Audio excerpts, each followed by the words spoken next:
The name Telltales, for a lot of you, was the pinnacle of the point-and-click adventure games, especially on many franchises, from Sam & Max, Walking Dead, Tales from the Borderlands, and of course, The Wolf Among Us. Yet, all good things have to come to an end when they shut it down back in 2018. But they did come back years later, releasing a new games, The Expanse, and working on The Wolf Among Us 2. But despite the trailer release, it has been years since the trailer was released to the public. If I be very honest, I really doubt we will ever see that game be released, since it is on development hell's HD Hawk Studio, founded by some of the remain of the Telltale's people. I'll be honest, at least it's more honest that way rather than a lie. A perfect example is Back 4 Blood. It was supposed to be made by the same team that made Left 4 Dead series, but only like what, 4 or 5 I think? While the majority stay at Valve. Their first game is Dispatch. Well, some of you might have seen the announcements last year from the Game Award. I ended up buying it not because of the trailers at all, but due to the people who work on their past games. Am I going to have the same emotional attachment I had when I finished The Walking Dead Season 1? Am I going to enjoy the writing like they did in The Wolf Among Us? Or is all a lie, like Bad for Blood, just used as a marketing ploy? Maybe they are telling us the truth, and Dispatch is truly a Telltale game from the golden era? Time to dispatch this game and find out. Before we continue, thank you for watching this video. Give it a like, comment and subscribe. Let me know your opinions about this game. The story is actually well written.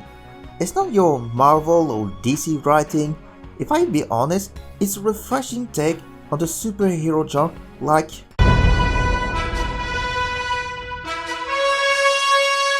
Now, before I start with the negative, I'll start with the positive, starting with the main characters. Robert Robertson III, the third generation of Mecha Man. He's a reverse hireman.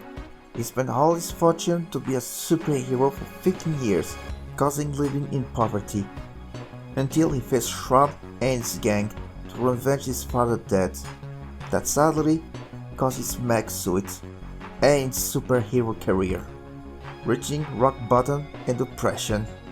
With the help of Blonde Blaze and Chase, he's giving a second chance, a chance to be a hero again. Blonde Blaze, the boss of the SDN, she's created the Phoenix Project to reform villains into superheroes, known as the Z-Teams. She cares about the members there, and with Roberts by her side, which you can romance her in, is where the entire main story focuses on. Chase, a former superhero who worked with Robert's father before his death, and the person who Robert trusts the most, now works at the SDN Dispatch due to his superpower cause rapid aging when using it. It's actually a neat twist of the Speedster's superpower. Not going to dwell much cause it has some spoilers for the later episodes. Now, time to introduce some of the superheroes Z-Team's force and the villain of this game. Shroud, the main villain of the game, who blew up Robert Max and disappeared after episode 1. This is where Blonde Blaze stepped in to help him out, seeking for employment. Invisigal, the troublemaker. It's one of the characters you're going to hate early on, but you slowly start to like her. She's the second character you can romance. In fact, you can romance both girls and Shroud will call you out for romancing both girls in each step back. I'm surprised that such an outcome can happen, so remember, stay loyal or get roasted. Royd, he has a history with Robert's death due to his past being a criminal. He is one of the previous people who went into Phoenix program and completely reformed it. Now he's the SDN tech and scientist. He's responsible to fix Robert's suit, and he also have quite a bro attitude. Phenomenon. He's not Omni-Man, but he's definitely become Harry Dubois from Disco Elysium. The road to healing is going to be a long one. Stay the course. You will make it someday. I know there's not much to say, but if nothing else, just remember that you've made it this far, and it's just a bit farther now. Let's finish this. Waterboy, the janitor. He's shy, nervous when he speaks, lack of confidence. It's one of the characteristics that I feel related to him. And last, Beef. My name's Beef and I'm naked. He's Robert's companion dog. And I'll let Chase describe my feel for this dog. I would literally let everyone here melt in eternal hell, including you, before anything happens to this dog. You goddamn right, Chase. You goddamn right. The character design are so well done, especially the women have some great sex appeal and no girl boss attitudes. Even despite Blonde Blaze being the SDN boss, she treats every workers with respect. Even the story was pretty amazing, that I got emotional toward the end of both runs, which I kinda missed that. It reminded me of The Walking Dead Season 1, how Telltale can write good story.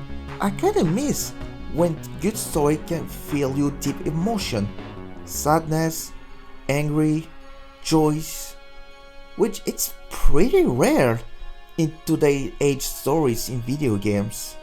There are more characters, obviously that I have not introduced, like Sona or Flambe, but this list is getting longer as it is. The main characters are well written, but the downside, it's sadly, some of the Z teams aren't so focused unless you read the comics. Overall, the story is what we need. A fallen hero that lost everything, people are helping him to regain his hope, along helping the Z team. In the end, Robert and the Z team are the Phoenix. This misfit found redemption, while Robert has the second chance to be the one thing he is, being a hero. In the end, Robert and the Z team are the Phoenix. These misfit groups found redemption, while Robert has a second chance to be the one thing he is, being a hero. When that one scene in the final episode with the new redemption of the Mega Man team, it's that moment you feel the hope back on Robert. Unfortunately, as all good things must come to an end, when it's come to my choice of the story, does my decision impact the story?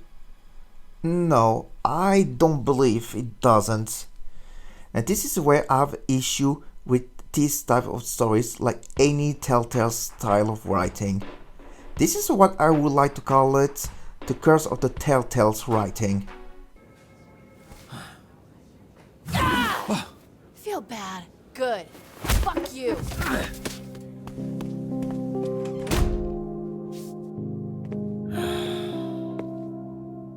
You gonna eat those Twinks? That's not what they're... You know what? Help yourself. If you have ever played any Telltale's games, you are aware of the issue in their narrative.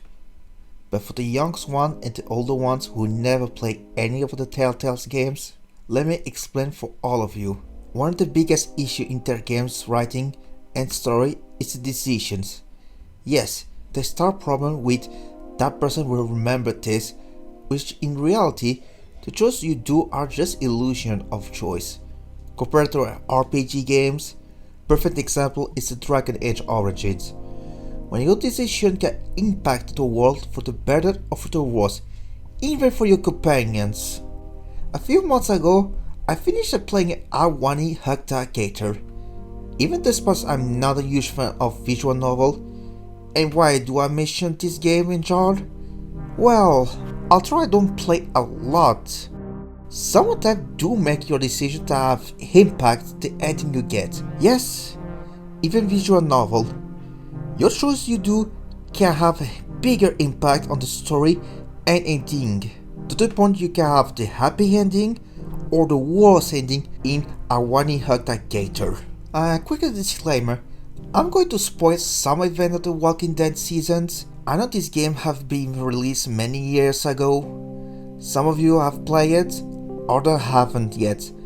I do recommend as a few minor spoilers for this patch. You have been warned. Here's the part you can skip the story.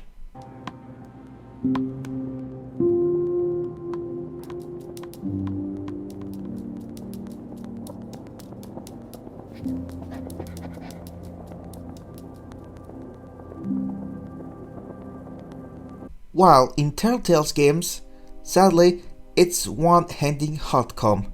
A perfect example is The Walking Dead Season 1. In the first episode, you must save either Carly or Doug, but they both die in episode 3.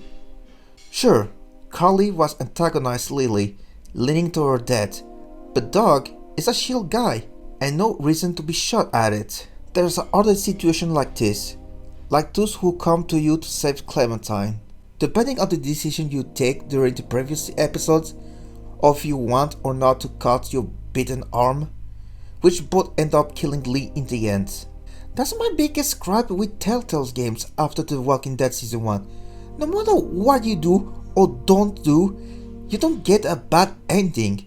Sure, it's only influenced the people's view of the main characters, but that's it. The Walking Dead, between the Season 2 and Volteer, all the final choices you pick in Season 2 were meaningless. You stay with Kenny? He died. You stay with that bitch? She's killed herself. Stay on the settlement? Well, it's burned down. I don't want to railroading your choice. I may be a few who believe Clementine's story ended in Season 2, because I'm not a fan of the later seasons of The Walking Dead. First time playthrough, the story, the character are great, but later ones, you notice the problem about them. While an RPG or a visual novel, both have different endings from different outcomes you choose. It's embarrassing that a visual novel you only read the majority of the time have more player choice and consequences than a Telltale games. Cause it feels more like you're watching an interactive episode of a TV series than a game. This is why I'm very concerned about it. That's why I call the Telltale's curse of choice. It is an illusion. Does this patch display the infamous Telltale curse? Yes and no. For starters, there are writing issues, like there are plot holes I've noticed. Let's start with this plot hole. Schroeder, the villain of the story, he needs the astral pulse from Robert, since it is the only thing that can power off the mech suit. In the prequel comic, you can watch it on YouTube if you don't want to buy it, from a couple of short comics. It explains that Schroeder is the one who created the astral pulse. If he is the original creator, why does he always try to get that pulse? It's never explained why this one is special, because we see him toward the end having an astral pulse on him. It's sure he can create, so why on earth does he need a Robert pulse? It's very annoying that the game never explained the issue. Even though the comic didn't explain it, I mean, it can be easily fixed. If these astral pulse have a unique component that doesn't belong to Earth, anything for Pyramid's sake! I feel like he was doing it out of spite due to how he hates Robert's father. If you think this could not get worse, buckle up, because my issue is just the beginning. Pyramid, have mercy on my soul. Let me check on my note, let me check. Yes. Who will you fight? This is actually annoying me a lot. Episode 3, you have to fight one of the members of the Z team. Why is bad? Well, the previous episode you start working on a Friday, in your first shift. Not only you should start recently, but you have to fight one of them. But you have to fight one of the team so early, you never got the chance to know them. Sure, you have a slide that shows their criminal files, personality, and all that, but as a robot say... Wait, so we're doing this? I haven't even met the team yet. We did slideshow. First of all, that wasn't a slideshow. Thank you, Robert. And you're right, you never meet the team in person. Not until the meeting, which is the halfway point of episode 3. which is annoying cause later, in episode 5, Robert hang with them in a bar, which is a bit of a suck that you don't talk with them. If we had that early on, make it the fight feel more impactful. But that's not what we got, and suddenly you barely know most of the Z-Team, rather than the other characters you meet. But wait, there's more! Yes, I'm not done yet. It's annoying me cause back in episode 2, Flambe literally burned a park during the dispatch. And you do see that.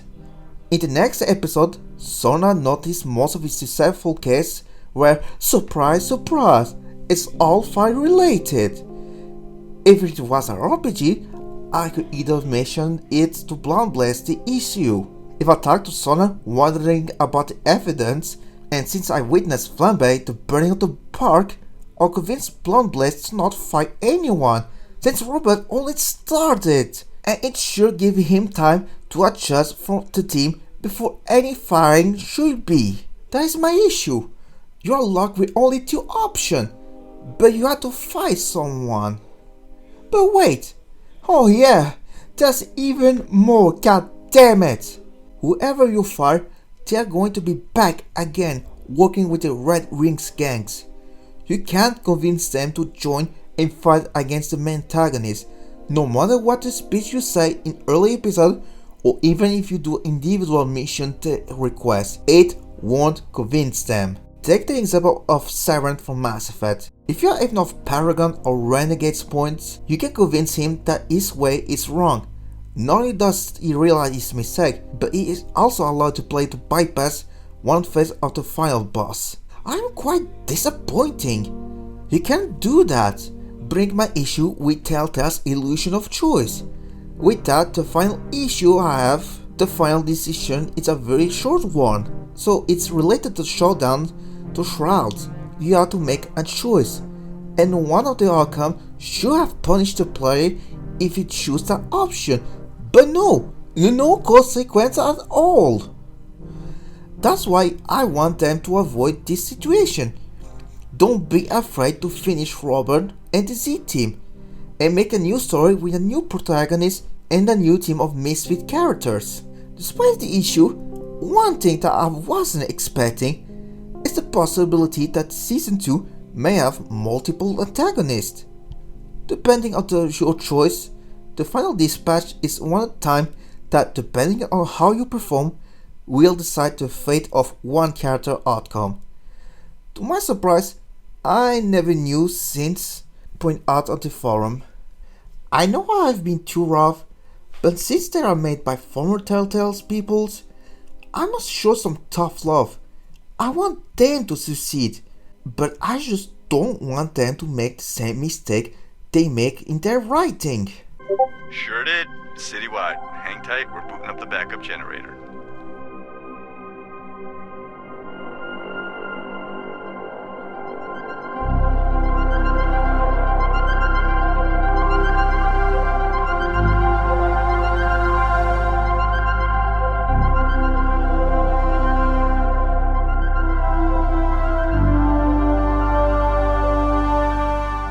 Now, the dispatch part of the game. I'm going to be honest with everyone. It's the best part of the game, in my humble opinion. If you play this the police, you feel some similarity. You have to answer a call and send the people there. Now, I won't deny that this patch doesn't have a huge depth mechanic compared to the police, cause the similarity actually ends, but 2 mechanics I do like better in this patch are how you have to do send the hero, cause when you attend a call, you have a description of what you expect to happen, cause they require specific skill for one of the 5 skills: combat, charisma, intellect, mobile, and vigor. But they won't tell you what you need, so you have to read and guess it. In your first playthrough, you may have to take your time since you have to find the right hero for the job. Sure, sometimes you have to think which fits, but other time you can easily guess which is the right skill. Once you send and they are done, you can see the result. I show a pentagram, which what's the mission request. Get the right hero, you have a higher chance of 100% success. if you did not well, better praise Lord and Savior and Jesus for you to not to fail. Depending on the calls, failing won't hurt your heroes, but other time it will damage a hero. All these stats are reduced until you heal them, or by the end of the dispatch shift. Worst case, if they're hurt again, they're down for good until the dispatch is over, or resurrect them. This is actually one of the mechanics that they did make better compared to the police. The second game mechanic that both share the situations when the hero needs your assistance. In both dispatch and this is the police, you must make a choice. Now, this is a mechanic that dispatch stay the same as the other game, but with two little things they add. In some situation, if you send a specific hero, they can auto-resolve the situation, like flambe melting ice. Compared to dispatch missions, it is much harder to guess if the situation will need the dispatch interventions. There is also another way, by hacking. In some situations, you can hack instead using your hero to resolve the situation by playing hacking minigames. If you cannot pick the hero or the hacking, you have to make a choice. Each will represent a skill, but again, you have to deduce which represents the skill, because once you pick up, it will see the result. This time, it's a skill check of your hero or the team, depending the situation. If you surpass or even the requirement, you succeed your mission, but going under, you fail. When you succeed, the hero or the team will gain experience. Once in a level up, they gain a skill point to improve one of the 5 stats. Be careful, because the max level you can reach is 10, so you have to think carefully if you're going to spend on them. Now, every dispatch until toward episode 7, you can send your hero to Blunt Blaze, so they can gain a new ability. You can only choose one per hero from each. Some of them are really game changing for later on. It's very important to send a hero to her when opportunity arrives. Every episode has an interesting gimmick to keep your toes. Like in episode 3, in the first dispatch, everyone will sabotage each other due to fighting events. You must assist on them, meaning if you fail to help them, they get hurt. Yet, toward the later episodes, the call has a limited skill reach. If you surpass the skill reach, it always automatically fails. How do you resolve and succeed without surpassing it? It's easy. Synergy. Each hero works better with a partner. If you find it, it's activate a synergy. When you check the result, it increases your chance initially by 5%. Once you max it out, it's at 50%. It's a big game changer that can save you in a die situation, especially in later dispatch.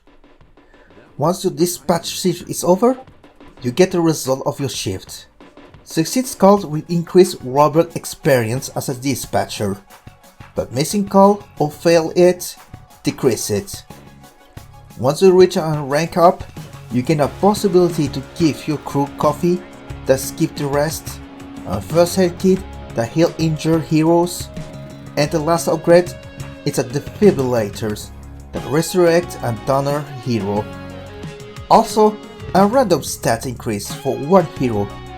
Depending your luck in how you invest, it's possible one hero can have 2 max stats.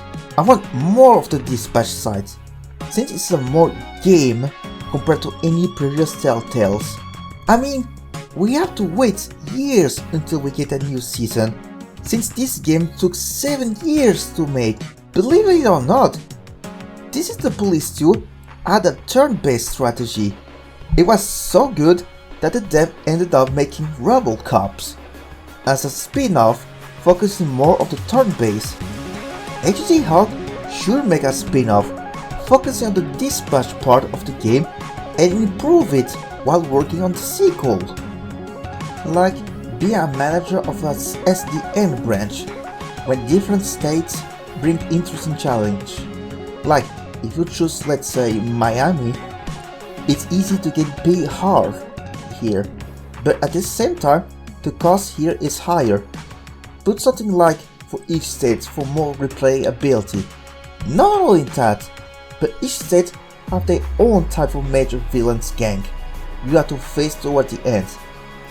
When your squad fails missions, it gives negative VR. You lose the game if the people lose completely the trust of the SDN, the bad guys won, or you run out of money to pay the staff. You can hire or recruit heroes. Some have experience, others are rookies. Also have their own Phoenix program to reform villains, make them as powerful, but theirs have a downside. They are prone to cause trouble to your roster or PR. I feel there's a huge potential in this part of the gameplay. Heck, maybe copy some elements from this the police will be interesting. They really have something special. I hope they play smart on this.